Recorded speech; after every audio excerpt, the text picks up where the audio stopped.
கோவில்கள்ல தேங்காய், வாழைப்பழம், சர்க்கரை பொங்கல், அதுக்கு பயன்படுத்துற வெல்லம், இது எல்லாமே ஏன் படைக்கிறாங்க, இதோட மகத்துவம் என்ன, மருத்துவ குணம் என்ன அப்படின்னு ஆலினாள் அழகுராஜா அவ்வளோ அருமையா சொன்னாருங்க ஐயா. ஆலினாள் அழகுராஜா நான் சொற்பொழிவு பண்ணும்போது என் பக்கத்துல உட்கார்ந்திருந்து அதையெல்லாம் கவனிச்சு கேட்டு மக்களுக்கு புரிய வைக்கிறார். இதனால மக்கள் எந்த அளவுக்கு பயனடைவாங்கன்னு நினைக்கும் போது ரொம்ப பெருமையா இருக்குங்க ஐயா. ஆன்மீகம்ங்கிறது அதுதானப்பா, நல்ல விஷயங்களை நாட்டு மக்களுக்கு புரிய வைக்கிறது. யாம் பெற்ற இன்பம் பெருகை வையகம்னு சொல்லுவாங்க. நம்ம கத்துக்கிட்ட விஷயங்களை மற்றவங்களுக்கு புரிய வைக்கணும். இதுதான் ஆசிரியரோட பணி. அதே மாதிரி தான் ஆன்மீகமும், எல்லாருக்கும் நல்லதையே செய்யணும். ஐயா அருமைங்க ஐயா. கல்யாணம் நல்லபடியா நடந்தது. அப்புறங்க ஐயா, நான் கேக்குறேன்னு தப்பா நினைச்சுக்காதீங்க. ஐயோ எச்ச பண்ணிட்டேனே. ஏங்க அறிவு இருக்காங்க உங்களுக்கு? தட்டு முழுக்க இவ்வளவு வெத்தல இருக்கே, நான் ஒருத்தனா இவ்வளத்தையும் சாப்பிட போறேன்? மாடா நானு?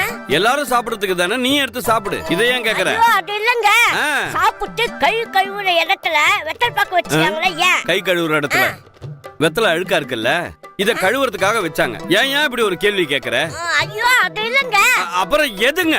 வெத்தல் பாக்கு போட்டா பல்லெல்லாம் கரையாயிடும், வாய் புண்ணாயிடும், கேன்சர் வரும் சொன்னாங்க. வெத்தல் பாக்கு போறீங்க? யாரியா இப்படி சொன்னது உனக்கு? இரியா, இப்போ இதுக்கு உனக்கு பதில் சொல்லணும்னா ஒரு 2 பேரை என் பக்கம் கூப்பிட்டாதான் செட் ஆகும்னு நினைக்கிறேன். ஒரு நிமிஷம் லட்சுமி, ஏமா இங்க வா. இதோ வரேன் ஆலினாள். பொண்ணோட அப்பா சுந்தரம், இங்க வாங்க. உட்காருமா, உட்காருமா. என்ன என்ன வாங்க வாங்க. என்ன இங்க பிரச்சனை? ஒரு பஞ்சாயத்து ஒண்ணு போது. நம்ம தங்கமணி இந்த வெத்தலை பாக்கு இருக்குல்ல, இந்த வெத்தலை பாக்கு இத ஏன் எடுத்துட்டு வந்து இங்க வச்சீங்க? இத சாப்பிட்டா பல்லெல்லாம் கரையாகும், வாயில புண்ணாகும், கேன்சர் வரும் அப்படின்னு சொல்றாப்ல. இதுக்கு பதில் நீங்களே சொல்லுங்க. நீங்க தானே எடுத்துட்டு வந்து வச்சீங்க, சொல்லுங்க. நான் சொல்றத விட நீங்க சொன்னா கரெக்டா இருக்கும். ஐயா அப்படி சொல்லிட்டாரு. இப்ப நீங்க சொல்றீங்களா இல்ல நான் சொல்லவா? நானே சொல்றேன் ஆலினா. எங்க பாட்டிக்கு பாட்டி வெத்தலை பாக்க கொழிக்கல்ல வச்சு இடிச்சு போட்டத நானே பாத்திருக்கேன். அதாவது பாட்டிய பத்தி சொன்னா நம்புற மாதிரி இருக்கு. பாட்டியை எப்படி பாத்தீங்க? பாத்திருக்கேன். 100 வயசு வரைக்கும் வாழ்ந்திருக்காங்களே. 100 வயசு வரைக்குமா? ஆமா. கேட்டுக்கிட்டியா?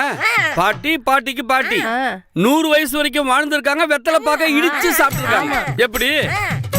நல்ல விஷயம்.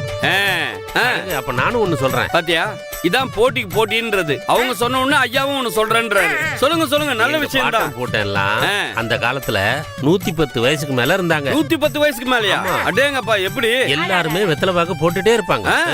இப்ப இருக்கிற பசங்க எதையோ கலந்து போட்டு உடம்ப கெடுத்துக்கிறாங்க. அதையே நம்ம சொல்லணும்.